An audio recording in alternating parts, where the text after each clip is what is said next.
तो good morning बच्चे लोग।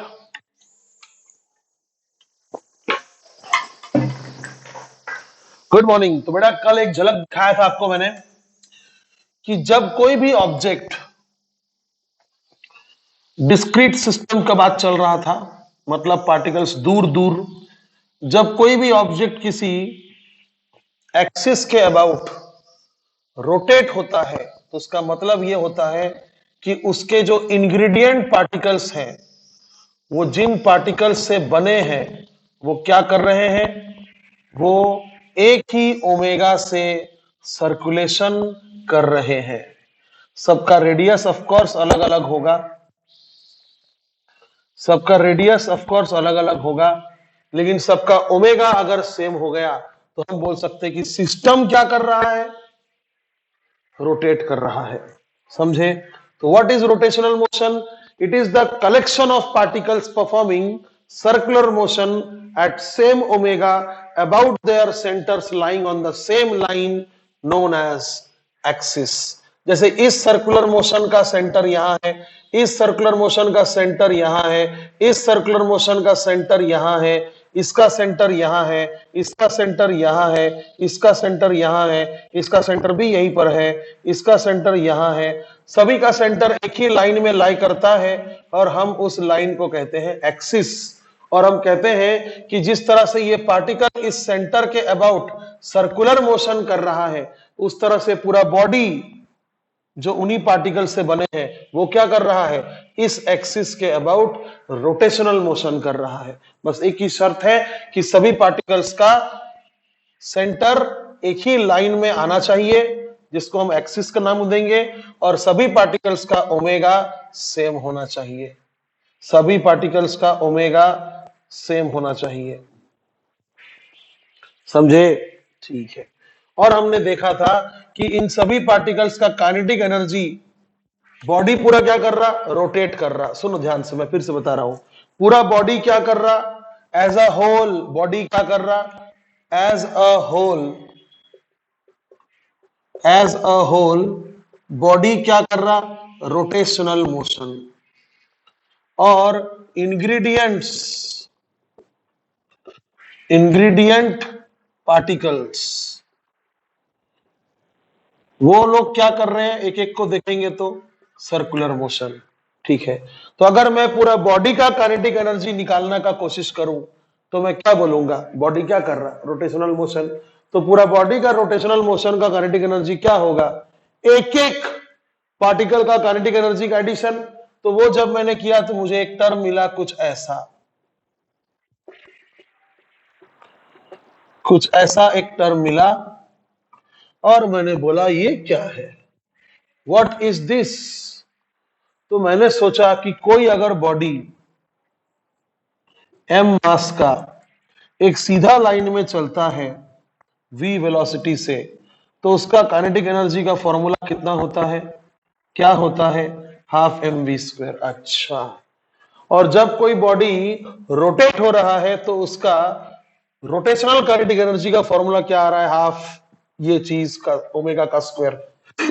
तो बेटा सही बात तो है, कोई बॉडी अगर सीधा चल रहा तो ओमेगा क्यों आएगा, वी आएगा। और ओमेगा तब जरूर आएगा जब कोई बॉडी गोल घूम रहा है ना। तो इतना समझ में आ गया कि हाफ तो दोनों में है, बट v का जगह किसने लिया, ओमेगा ने लिया। तो मैं बोल सकता हूं कि अगर v का जगह ओमेगा ने लिया, हाफ दोनों में है, इसका मतलब m का जगह इस टर्म ने लिया। इसका मतलब काइनेटिक एनर्जी के फॉर्मूले दोनों भाई काइनेटिक एनर्जी के ही फॉर्मूले हैं, तो m का जगह इस टर्म ने लिया। अब इस टर्म को मैं मास तो नहीं बोल सकता, क्योंकि मास तो सिर्फ m होता है, ये तो mr स्क्वायर का समेशन है, हर एक m और उनका r का स्क्वायर का समेशन है ये। जैसे देखो m r स्क्वायर, इसका m जो भी होगा इंटू इसका r जो भी होगा उसका square, m r square, m r square, m r square, m r square, m r square, m r square, ये सारे m r square, m r square, m r square, m r square को अगर add कर दिया तो वो काम करेगा जो सीधा मोशन में मास काम करता था। अब सीधा मोशन में मास क्या काम करता था, इनर्शिया का रोल प्ले करता था। मास का काम क्या है? इनर्शिया। और मास का जगह यहां पर किसने लिया है? ये टर्म ने लिया है। तो इस टर्म का नाम क्या होना चाहिए था? क्योंकि ये गोल वाला मोशन है, इसलिए इसका नाम होना चाहिए इनर्शिया नहीं। क्योंकि ये गोल वाला मोशन है, रोटेशनल मोशन है, इसलिए इसका नाम क्या होना चाहिए? Moment of inertia. Moment of inertia. बहुत मुश्किल है इस चीज को समझना। अगर आप समझ रहे हैं तो बताइए मुझे, नहीं समझ रहे हैं तो भी बताइए कि आखिर मैं यहां पर क्या करने का कोशिश कर रहा हूं। आप कोई भी किताब उठा लो, कोई भी किताब उठा लो, वहां बस इतना लिखा रहता है कि रोटेशनल काइनेटिक एनर्जी का ये फॉर्मूला आने के बाद when we compare the formula of kinetic energy with translatory motion, then this term is analogous to mass and this term is known as moment of inertia. बस इतना ही बोला जाता है। अब ये आपको थोड़ा अंदर से समझना है कि आखिर हम वो टर्म का नाम मोमेंट ऑफ इनर्शिया क्यों दे रहे हैं। समझे? वो जो वहां पर वो टर्म है समेशन ऑफ MI/RI², वो जो टर्म है समेशन ऑफ MI/RI², आप इसका नाम मोमेंट ऑफ इनर्शिया क्यों दे रहे हैं? तो टुकड़ा टुकड़ा में समझिए। आप इसका नाम मूवमेंट से क्यों जोड़ रहे हैं? क्योंकि ये बॉडी घूम रहा है, सीधा नहीं चल रहा है। तो कोई भी जब बॉडी घूमता है तो आप मोमेंटम नहीं, एंगुलर मोमेंटम निकालते हैं, फोर्स नहीं, टॉर्क निकालते हैं। वैसे ही इनर्शिया नहीं, मोमेंट ऑफ इनर्शिया निकालेंगे। तो तुमको किसने बोला कि यही वो मोमेंट ऑफ इनर्शिया है? किसने बोला? चलो ठीक है, मोमेंट निकाला, अच्छा किया, बट यही टर्म मोमेंट ऑफ इनर्शिया है, ये किसने बोला?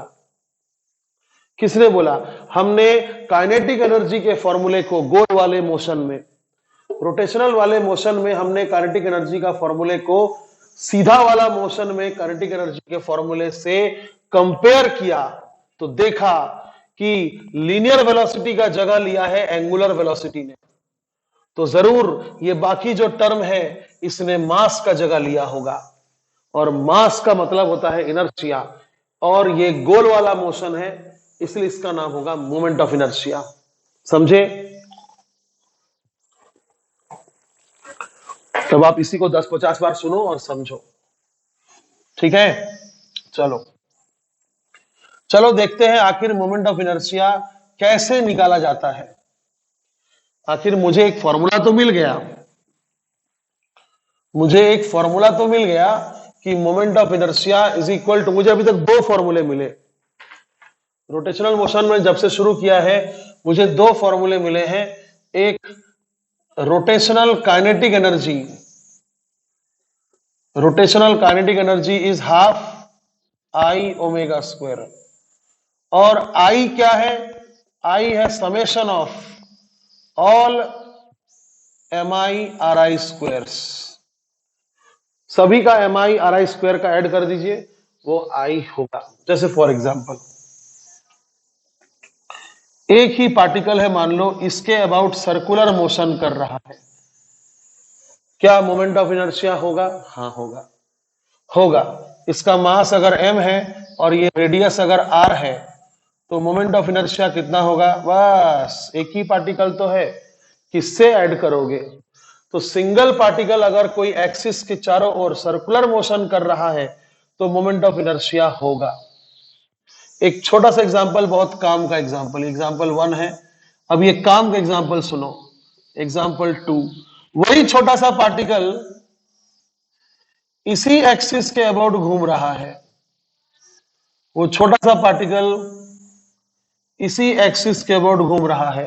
वो पार्टिकल बहुत छोटा है, वो पार्टिकल इतना छोटा है कि उसका अपना रेडियस नहीं है। समझे? वो पार्टिकल इतना छोटा है कि उसका अपना रेडियस नहीं है। वो क्या कर रहा है? ऐसे ऐसे रोटेट कर रहा है, ऐसे। ये क्या कर रहा था? ऐसे ऐसे गोल घूम रहा था। ये क्या कर रहा है? इसके चारों ओर कुछ रेडियस बना के सर्कुलर मोशन कर रहा है। लेकिन ये क्या कर रहा है पगला? ये तो वहीं पर है जहां एक्सिस है। तो ऐसे केस में आई नहीं होता, ऐसे केस में आई नहीं होता, क्योंकि मास ने एक्सिस से दूर होना चाहिए, मास ने एक्सिस से दूर होना चाहिए। तो please do remember, please do remember कि इफ मास, पॉइंट मास, हा, बड़ा बॉडी नहीं, इफ पॉइंट मास, बड़ा बॉडी नहीं, कोई बॉल का एक्सिस अगर ऐसे करके गुजर रहा है तो इसका आई जीरो नहीं होगा, क्योंकि इस बॉल के पास बहुत सारे ऐसे मास है जो एक्सिस पर नहीं है, एक्सिस से दूर है, उन सब का मोमेंट ऑफ इनर्शिया होगा, इसलिए पूरे बॉल का भी मोमेंट ऑफ इनर्शिया होगा। समझे? तो बेटा पॉइंट मास अगर आप ले रहे हो, if point mass lies on the axis itself, तो उसका आई जीरो होता है, उसका मोमेंट ऑफ इनर्शिया नहीं होता है। समझे? अब एक और छोटा सा एग्जांपल ले लीजिए, इसको और इसको मिलाकर एक क्वेश्चन। 4 पार्टिकल्स है, ठीक है, चारों का मास अलग अलग है, m1 m2 m3 m4, और ये चारों पार्टिकल्स मान लीजिए एक स्क्वायर के कॉर्नर पर है। Square is imaginary, square is काल्पनिक, स्क्वायर के कॉर्नर पर है, और ये चारों पार्टिकल्स इस एक्सिस के अबाउट घूम रहे हैं, axis passing through one of the edge of the square, one of the edges ऐसे ऐसे घूम रहे हैं, और एक स्क्वायर का साइड है ए। तो जल्दी से बताइए, क्या m3 और m4 का मोमेंट ऑफ इनर्शिया होगा? m3 एंड m4 का मोमेंट ऑफ इनर्शिया होगा? नहीं होगा, क्योंकि जिस एक्सिस के अबाउट सिस्टम घूम रहा है उसी एक्सिस पर ये दोनों मास स्थित है, ये दोनों मास उसी एक्सिस पर स्थित है जिस एक्सिस के अबाउट पूरा सिस्टम घूम रहा है। समझे? तो m3 और m4 का आई नहीं होगा, m1 और m2 का होगा, और वो आपको यहां से सीखने मिलेगा। आप कौन सा r से मल्टीप्लाई करते हो? Perpendicular to axis. मास जो घूम रहा है उसका परपेंडिकुलर डिस्टेंस एक्सिस पर कितना है? एक्सिस पर परपेंडिकुलर होना चाहिए, एक्सिस पर परपेंडिकुलर होना चाहिए। तो m1 देखो ऐसा मोशन कर रहा है, m1 ऐसा मोशन कर रहा है विथ रेडियस a, तो मैं बोलूंगा I1 will be m1 r1 कितना है a स्क्वायर। यदि इस मास का मोमेंट ऑफ इनर्शिया कितना होगा? ऐसे ऐसे जब वो गोल घूमेगा कितना होगा? ma स्क्वायर, और इसका भी कितना हो जाएगा? ma स्क्वायर, मास अलग है, तो I2 will be m2a square. तो बहुत सिंपल बेटा, total I of the system will be I1 plus I2 plus I3 and I4 are zero, I1 plus I2 only, तो I1 is m1a square and I2 is m2a square. So mass m1 plus m2 into a square. तो अगर आपको समझ में आया तो जल्दी से बताइए क्वेश्चन होमवर्क, कि मेरे पास एक इक्विलैटरल ट्रायंगल है इमेजिनरी, इक्विलैटरल ट्रायंगल है इमेजिनरी जिसका सभी साइड का लेंथ l है, और इस वर्टेक्स में एक मास है m, इस वर्टेक्स में एक मास है m, और इस वर्टेक्स में एक मास है m, और ये मान लीजिए इस एक्सिस के अबाउट ये सिस्टम ऑफ 3 पार्टिकल्स है, ये पार्टिकल का सिस्टम इस एक्सिस के अबाउट गोल गोल गोल गोल घूम रहा है। तो what will be the moment of inertia of the system? एक और क्वेश्चन लीजिए होमवर्क के नाम पे, ठीक है, जरूर कीजिएगा, नहीं करेंगे तो कोई मतलब नहीं है। वैसी स्क्वायर है मान लो, लेकिन इमेजिनरी है, ये स्क्वायर रॉड से नहीं बना है, इमेजिनरी है। अगर रॉड से बनता बेटा तो इनका भी मोमेंट ऑफ इनर्शिया देखना पड़ जाता। तो 4 वर्टिसेस पे 4 मास है, किस्मत से सभी इक्वल है, आपको बस करना क्या है, सभी का साइड ए है, आपको बताना है कि मोमेंट ऑफ इनर्शिया तब कितना होगा जब ये चारों इस एक्सिस के अबाउट घूमेगा। If the system of particle rotate about this diagonal axis axis passing through the diagonal of the square. तो सभी जगह बेटा ये फॉर्मूला और ये फॉर्मूला काम आएगा, समझे। जैसे हिंट के तौर पे इन दोनों का मोमेंट ऑफ इनर्शिया 0 होगा क्योंकि वो एक्सिस पर लाई कर रहे हैं। सिमिलरली इन दोनों का मोमेंट ऑफ इनर्शिया 0 होगा क्योंकि वो एक्सिस पर लाई कर रहे हैं। और रहा सवाल, जब आप इसका मोमेंट ऑफ इनर्शिया निकालोगे तो आपको ये डिस्टेंस चाहिए होगा। अब आप वो खुद से निकालना, समझे। अगर ये L होगा तो ये कितना होगा, आप खुद से निकालना और बोलना। ये अगर A है तो मोमेंट ऑफ इनर्शिया होगा ma²। तो ये A होगा कितना L के टर्म्स में, वो बताना। A L के टर्म्स में कितना होगा वो बताना। सिमिलरली इस मास के लिए ये डिस्टेंस होगा और इस मास के लिए भी वही डिस्टेंस होगा। दोनों का डिस्टेंस सेम होगा, बट होगा कितना, है ना। तो ये ऐसा करके सॉल्व करके मुझे बताना कि मोमेंट ऑफ इनर्शिया कितना होता है, ठीक है। तो ये हो गया moment of inertia of discrete particle. ये हो गया moment of inertia of discrete particle. 2 homework दिया है, जरूर भेजना मेरे को। तो moment of inertia of discrete particle. अब देखिए moment of inertia of continuous particle कैसे निकालते हैं। Moment of inertia of continuous particle कैसे निकालते हैं, थोड़ा ध्यान से देखिएगा। Moment of inertia of continuous particle, जैसे मैं एग्जांपल लूंगा रिंग का। तो मान लीजिए एक रिंग है, रिंग समझते हैं जो हम लोग अंगूठी सामान पहनते हैं, है ना। उसका मास सिर्फ और सिर्फ कहां है, पेरिफेरी में है। तो ये जो रिंग है ये मास m का है और इसका रेडियस मान लीजिए r है और इसका मास मान लीजिए m है। और ये रिंग इस एक्सिस के अबाउट मान लीजिए घूम रहा है गोल गोल ऐसे, इस एक्सिस के अबाउट गोल गोल गोल गोल घूम रहा है, just like Saturn rings. Saturn rings जैसे सैटर्न के चारों ओर गोल गोल घूमता है वैसे ही। तो आप इस एक्सिस को डिफाइन कैसे कीजिएगा, क्या बोलिएगा, axis passing through centre of mass. ये रिंग का सेंटर ऑफ मास है, axis passing through centre of, abbreviate कर रहा हूं, सेंटर ऑफ मास। अब देखिए सेंटर ऑफ मास से पास होने वाला एक्सिस ऐसा भी हो सकता था, सेंटर ऑफ मास से पास होने वाला एक्सिस ऐसा भी हो सकता था, लेकिन ये एक्सिस तो ऐसा नहीं है, ये एक्सिस तो ऐसा खड़ा है। तो क्या बोलोगे आप, सेंटर ऑफ मास से पास होने वाला एक्सिस लेकिन रिंग के प्लेन पर परपेंडिकुलर। ये देखिए रिंग के प्लेन पर ये एक्सिस जो है वो परपेंडिकुलर है कि नहीं है। रिंग के प्लेन पर ये एक्सिस परपेंडिकुलर है ना, and perpendicular to the plane.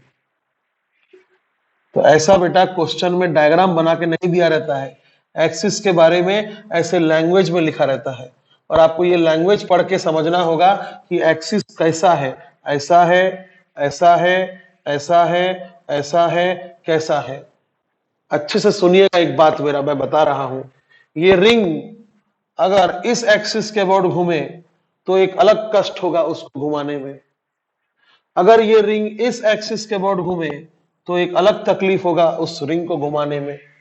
अगर वही रिंग को आप इस एक्सिस के अबाउट चारों ओर गोल गोल घुमाइएगा, imagine the revolution, imagine the rotation.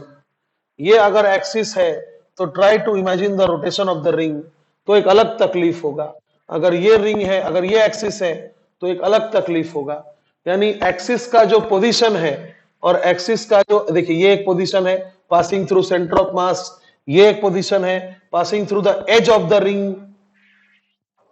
अच्छा ये एक एक्सिस है जो passing through the centre of mass है लेकिन parallel to the plane of the ring है। ये क्या है, passing through centre of mass, passing through the centre but parallel to the plane of ring, ring के plane पर है ये एक्सिस, समझे। ये पासिंग थ्रू द एज है, जैसे ये पासिंग थ्रू द एज है, ये भी पासिंग थ्रू द एज है, लेकिन ये जो है ये passing through the edge perpendicular to the plane है। इस प्लेन पर ये परपेंडिकुलर है और इस प्लेन पर ये पैरेलल है। समझ में आया?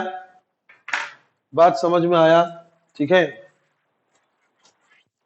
जैसे मान लीजिए अगर मैं इस मैकबुक को ऐसा करके घुमा रहा हूं, ठीक है, इस मैकबुक को मैं ऐसा करके घुमा रहा हूं मान लीजिए, तो एक्सिस ऐसा है, तो आप कैसे बोलेंगे इसको? Axis passing through centre of mass and perpendicular to the plane of the MacBook. लेकिन अगर मैंने इसको ऐसा घुमाया, देखिए ऐसा, ऐसा घुमाया, देख रहे हैं आप कैसा घुमा रहा हूं मैं? ऐसा। तो ऐसे में एक्सिस कैसा है? एक्सिस ऐसा है, देखिए, this is the axis. I don't know whether you can see the line or not, but I hope you can imagine what I am drawing on it. This is the axis about which the MacBook is घूमिंग। तो इसको कैसे बोलेंगे आप? Axis passing through centre of mass, axis passing through centre of mass, जैसे ये pass हो रहा था, but this axis is parallel to the plane of the MacBook. समझे? ठीक उसी तरह से मैं मैकबुक को ऐसा घुमाता हूं, देखिए ऐसा, ऐसा घुमाता हूं मैकबुक को, मैं ऐसा घुमाता हूं। ये कौन सा एक्सिस है? ये वाला एक्सिस है। इस एक्सिस के अबाउट ये मैकबुक ऐसा घूम रहा था, ऐसा। इस एक्सिस को क्या बोलेंगे आप? It is passing through the edge of the MacBook, लेकिन पैरेलल टू द प्लेन। ये भी पासिंग थ्रू द एज है, पैरेलल टू द प्लेन। लेकिन अगर मैं मैकबुक को ऐसा घुमा रहा हूं, ऐसा, तो axis passing through edge, perpendicular to the plane. तो बहुत सारे एक्सिस होते हैं और क्वेश्चन में डायग्राम नहीं दिया रहता है, और आपको ऐसा लैंग्वेज पढ़ के समझना पड़ता है कि एक्सिस कैसा होगा। बट मेन बात यह है कि एक्सिस अगर अलग अलग होगा तो घुमाने में तकलीफ भी अलग अलग होगा। किसी कॉपी को आप बीच में ही उंगली रख के क्यों घुमाते हैं? क्योंकि वो उसमें घुमाने से सबसे कम तकलीफ होता है, और तकलीफ ही तो इनर्शिया है। किसी मास को उसके स्टेट ऑफ मोशन से सरकाने के लिए जो तकलीफ उठाते हैं आप, उसी को तो इनर्शिया बोलते हैं। इनर्शिया से लड़ने का जो तकलीफ हम उठाते हैं वो फोर्स है, और वो जो हम जिस वजह से तकलीफ उठा रहे हैं वो वजह क्या है? इनर्शिया। यहां पर नाम मोमेंट ऑफ इनर्शिया क्यों है? क्योंकि हम उसको सरका नहीं रहे हैं, हम उसको घुमा रहे हैं। तो घुमा रहे हैं तो मोमेंट ऑफ इनर्शिया। तो बात को समझिए कि अगर आप एक रिंग को ऐसा घुमाइएगा तो एक अलग मोमेंट ऑफ इनर्शिया होगा, अगर आप इसी रिंग को ऐसा घुमाइएगा तो एक अलग मोमेंट ऑफ इनर्शिया होगा, अगर आप इस रिंग को ऐसा घुमाइएगा तो एक अलग मोमेंट ऑफ इनर्शिया होगा, अगर आप इस रिंग को ऐसा घुमाइएगा तो एक अलग मोमेंट ऑफ इनर्शिया होगा। और ना जाने कितने एक्सिस हो सकते हैं। आप चाहो तो इस रिंग को इस एक्सिस के अबाउट भी घुमा सकते हो, यहां पर एक छेद करने की जरूरत नहीं है, छेद तो है ही। समझे? तो आप चाहो तो कैसा भी घुमा सकते हो, और हर तरीके से अलग अलग मोमेंट ऑफ इनर्शिया होगा। इसका मतलब, ये बहुत इंपॉर्टेंट बात मैं लिखने जा रहा हूं, इसका मतलब कि मोमेंट ऑफ इनर्शिया, अभी मैं एब्रिविएट करूंगा आपसे, MOI, moment of inertia depends upon पहला पोजीशन ऑफ एक्सिस, है ना? एक्सिस अगर अलग अलग पोजीशन पर है फिर तो अलग अलग मोमेंट ऑफ इनर्शिया होगा। दूसरा, orientation of axis, orientation of axis, ये भी बड़ा इंपॉर्टेंट बात है। देखो, ये वाला एक्सिस जिस पोजीशन से पास हो रहा है, ये एक्सिस भी उसी पोजीशन से पास हो रहा है, यानी सेंटर ऑफ मास। लेकिन इससे तुम्हारा जो तकलीफ है वो आधा होगा एज कंपेयर टू ये तकलीफ। इसको घुमाएंगे ना तो मोमेंट ऑफ इनर्शिया आता है mr², if this is a ring, और ऐसा अगर घुमाएंगे तो मोमेंट ऑफ इनर्शिया हो जाता है mr²/2, और अगर ऐसा घुमाएंगे ऐसा तो मोमेंट ऑफ इनर्शिया हो जाता है 2mr², तकलीफ डबल। इसके कंपैरिजन में डबल तकलीफ, और इसके कंपैरिजन में 4 गुना तकलीफ अगर ऐसा घुमाएंगे तो, और अगर ऐसा घुमाएंगे तो 1.5 गुना तकलीफ इसके कंपैरिजन में, इसके कंपैरिजन में 1.5 गुना तकलीफ, यानी I3 हो जाएगा 3mr²/2। अब मैं ये सब वैल्यूज कैसे निकाल रहा हूं ये मैं जानता हूं, मैं तुमको जरूर पढ़ाऊंगा एक दिन कि मैं ये वैल्यूज कैसे निकाल रहा हूं।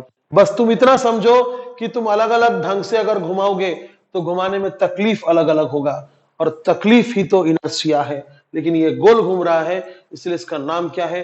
Moment of inertia. तो first, moment of inertia is dependent upon position of axis. Second, it depends upon orientation of axis. ये और ये सेम पोजीशन से पास हो रहा है, बट ये खड़ा है, ये लेटा है, तो मोमेंट ऑफ इनर्शिया अलग अलग है। देखो ना, डबल है, यहां पर moment of inertia mr square है और यहां पर moment of inertia mr square by 2 है। डबल, सीधा डबल। तो ओरिएंटेशन पे डिपेंड करता है। और आखिरी है डिस्ट्रीब्यूशन ऑफ मास। डिस्ट्रीब्यूशन सुनोगे तो पागल हो जाओगे। डिस्ट्रीब्यूशन ऑफ मास, एकदम पगला कर दूंगा मैं तुमको सुना सुना के। ठीक है, ये मान लो एक रिंग है जो मैंने लोहे से बनाया था। किससे बनाया था? लोहे से बनाया था। कितना भारी बनाया था पता है तुमको? 5 किलो का बनाया था। मैंने ये रिंग बनाया था 5 किलो का। समझ रहे हो ना? मैंने ये रिंग बनाया था 5 किलो का, मैंने रिंग बनाया था, सोचो। और इसका रेडियस था 5 मीटर। समझे? इसका रेडियस था 5 मीटर और इसका मास भी था 5 किलो। फिर मैंने क्या किया? एक डिस्क बनाया। डिस्क समझते हो ना? जिसपे खाना खाते हो ना, ताट, उसको डिस्क बोलते हैं, है ना? ताट में ऐसा होता है, डिस्क में ऐसा नहीं होता है। डिस्क बस गोल होता है। तो मैंने एक डिस्क बनाया। किससे बनाया मालूम? प्लास्टिक से बनाया, लो क्वालिटी प्लास्टिक, एकदम हल्का। और मैंने उसको भी 5 मीटर बनाया। तो ये भी 5 किलो का हो सकता है कि नहीं? अगर मैंने लोहे का रिंग बनाया, रिंग, अगर मैंने लोहे का रिंग बनाया और प्लास्टिक का डिस्क बनाया, जहां हर जगह मास होता है, डिस्क में हर जगह मास होता है, और रिंग में सिर्फ पेरिफेरी में मास होता है। समझते ना आप इस बात को? रिंग में सिर्फ साइड में मास होता है। तुम जो कड़ा पहनते हो, कड़ा में क्या हर जगह मास है? सिर्फ साइड में मास है। लेकिन तुम जिस प्लेट पे खाना खाते हो, वो प्लेट में हर जगह मास है। समझे? तो ये डिस्क है, लेकिन मैंने डिस्क को थोड़ा हल्के मटेरियल से बनाया, तो मेरा 5 किलो बन गया, उतना ही बड़ा। तो इसको घुमाने में, अगर इसको मैं ऐसे एक्सिस के अबाउट घुमाता हूं, ध्यान से देखो, अगर मैं इसको ऐसे एक्सिस के अबाउट घुमाता हूं, तो मोमेंट ऑफ इनर्शिया कितना निकला था? mr square. कैसे, वो बताना बाकी है। लेकिन अगर मैं उसी 5 किलो का डिस्क को, 5 मीटर इसका भी रेडियस है, अगर मैंने इसको ऐसा घुमाया, अगर मैंने इसको ऐसी एक्सिस के अबाउट घुमाया, तो यकीन मानो इसका मोमेंट ऑफ इनर्शिया इससे आधा हो जाएगा। यानी यहां पर था ना जितना mr स्क्वायर, यहां पर mr स्क्वायर बाई 2 हो जाएगा। समझ में आ रहा है? तकलीफ आधा हो जाएगा। तो ये तकलीफ किन बातों पर डिपेंडेंट है? Not only position and orientation of axis, but also distribution of mass. Axis से मास देखो पूरा 5 मीटर बाद है जी। एक्सिस ये है, एक्सिस से 5 मीटर तक मास था क्या? नहीं था। फिर 5 मीटर पर सारे मासेस है। और यहां देखो डिस्क में, एक्सिस के ठीक बाद हर जगह मास है ना? एक्सिस के ठीक बाद हर जगह मास है, तो इसको घुमाने में तकलीफ थोड़ा कम होगा। मास का डिस्ट्रीब्यूशन थोड़ा सा ज्यादा फेवरेबल है। मास का डिस्ट्रीब्यूशन थोड़ा सा ज्यादा फेवरेबल है, इसलिए इसको घुमाने में तकलीफ कम होगा। कितना? सीधा आधा। वही मास, वही रेडियस, वही पोजीशन ऑफ एक्सिस, वही ओरिएंटेशन ऑफ एक्सिस, सब कुछ वही, लेकिन मास का डिस्ट्रीब्यूशन अलग है, तो तकलीफ आधा। समझे? तो जिस एक्सिस के अबाउट आप घुमा रहे हो, उसके चारों ओर मास किस तरह से डिस्ट्रीब्यूटेड है, इस बात पर भी डिपेंडेंट होता है कि मोमेंट ऑफ इनर्शिया कितना होगा। आई बात समझ में? ठीक है। तो डिस्क्रीट सिस्टम का मैंने आपको सिखा दिया है कि मोमेंट ऑफ इनर्शिया कैसे निकाला जाता है। कैसे निकाला जाता है? सबका mr square mr square mr square mr square mr square mr square mr square करो और ऐड कर दो। समझे? सबका। और वहां पर आर क्या होता है? जो मास घूम रहा है वहां से लेकर एक्सिस तक परपेंडिकुलर डिस्टेंस, यानी जो मास सर्कल कर रहा है उसका रेडियस, है ना। आफ्टर ऑल मैंने आपको एक्सप्लेन किया है कि रोटेशनल मोशन का मतलब होता है collection of particles performing circular motion. तो सर्कुलर मोशन का जो रेडियस होता है वही रेडियस इज द आर, जो आप mr स्क्वायर में लिखते हैं। लेकिन याद रखिए वो सिर्फ पॉइंट मास में होता है। Let me do it again. अगर ये मान लीजिए 4 पार्टिकल्स हैं, m m m m, और ये स्क्वायर में अरेंज्ड है, तो और ये डिस्क्रीट सिस्टम ऑफ पार्टिकल्स है। हर पार्टिकल को आप अलग अलग देख सकते हैं। हर दो पार्टिकल के बीच में कुछ डिस्टेंस है, कुछ फाइनाइट डिस्टेंस है। अब ये सिस्टम मान लीजिए ऐसा घूम रहा है, ऐसा ऐसा करके घूम रहा है, तो ये क्या कर रहा होगा? इसका इनर्शिया कितना होगा? कम ऑन बडीज, इसका इनर्शिया कितना होगा? कम ऑन, ये एक्सिस पर ही है, 0 होगा। इसका इनर्शिया कितना होगा?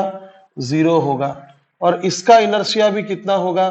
0 होगा। तो जो मासेस एक्सिस पर ही लाई करते हैं उसका इनर्शिया कितना होता है? 0 होता है। रहा सवाल ये दूर से गोल गोल घूम रहा है, ये दूर से गोल गोल घूम रहा है। कितना दूर से?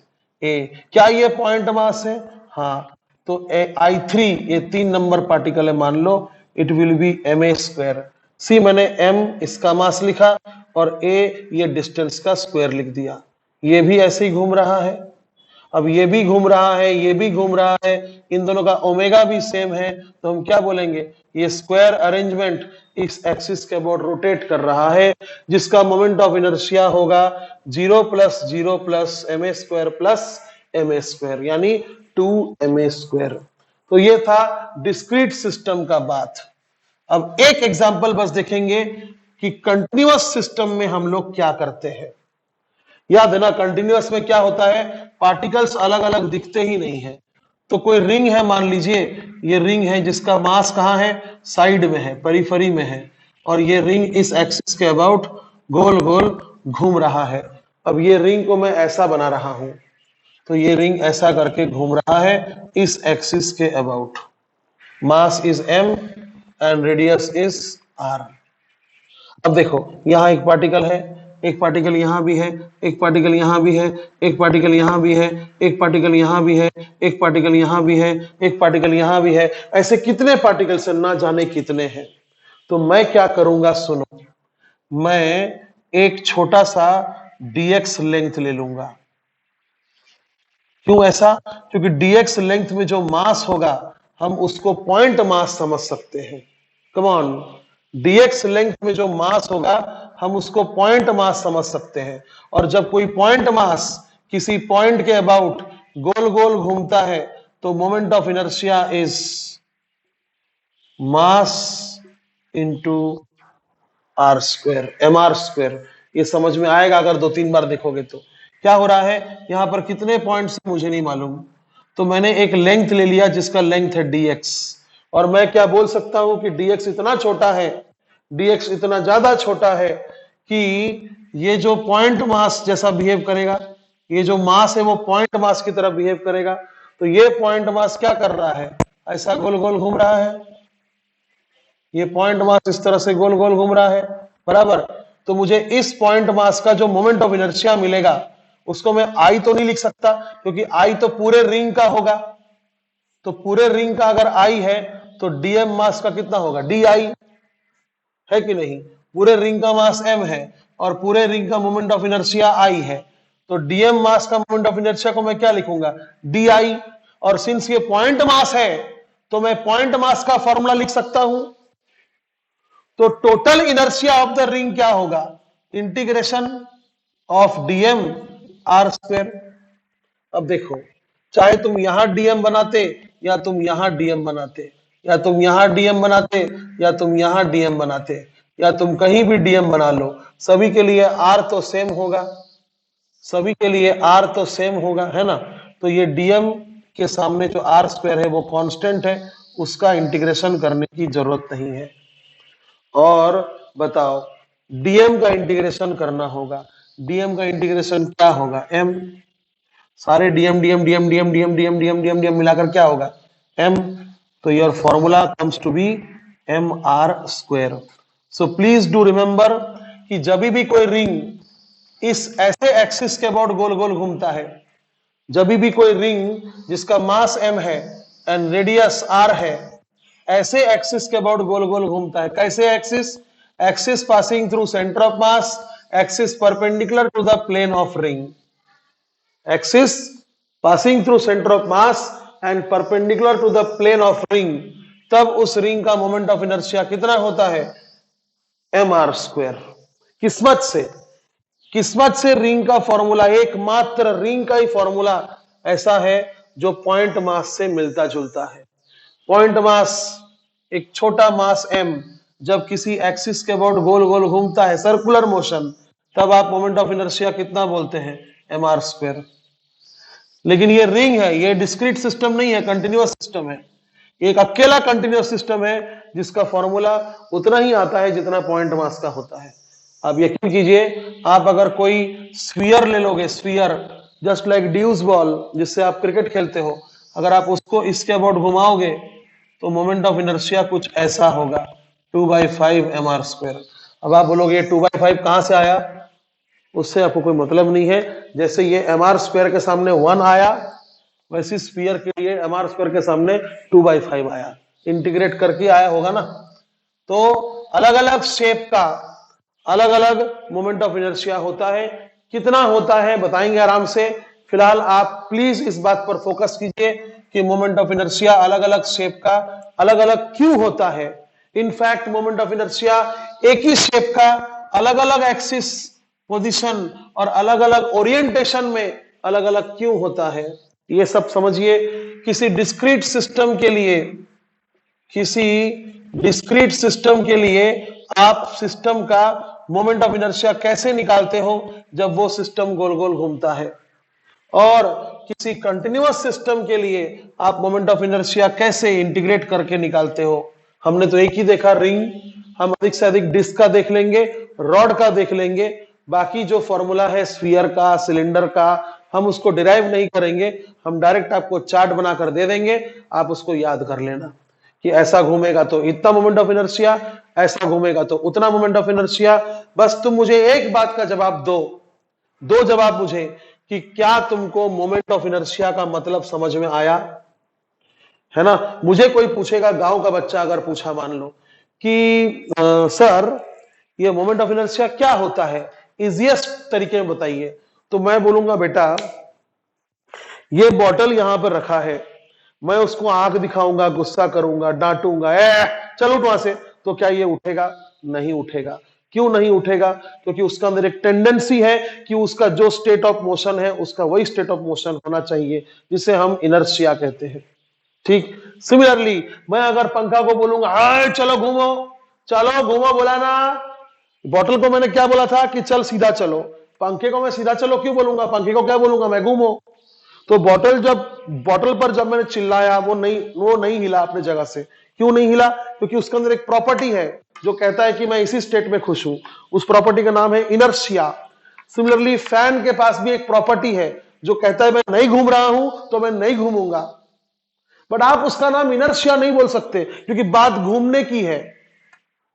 आप उसका नाम इनर्शिया नहीं बोल सकते क्योंकि बात घूमने की है। तो क्या बोलेंगे? Moment of inertia. तो मैं किसी को भी इस तरह बोलकर समझा सकता हूं कि मोमेंट ऑफ इनर्शिया क्या चीज है और मोमेंट ऑफ इनर्शिया का ये फॉर्मूला क्यों है। मैं ये काइनेटिक एनर्जी के डेरिवेशन से समझ रहा हूं। काइनेटिक एनर्जी के डेरिवेशन से मैं ये समझ रहा हूं कि ये फॉर्मूला मोमेंट ऑफ इनर्शिया का क्यों है। तो बेटा सवाल खुद से निकालो, उसका जवाब दो। सवाल का जवाब नहीं मिला तो मुझसे बोलो। बाय।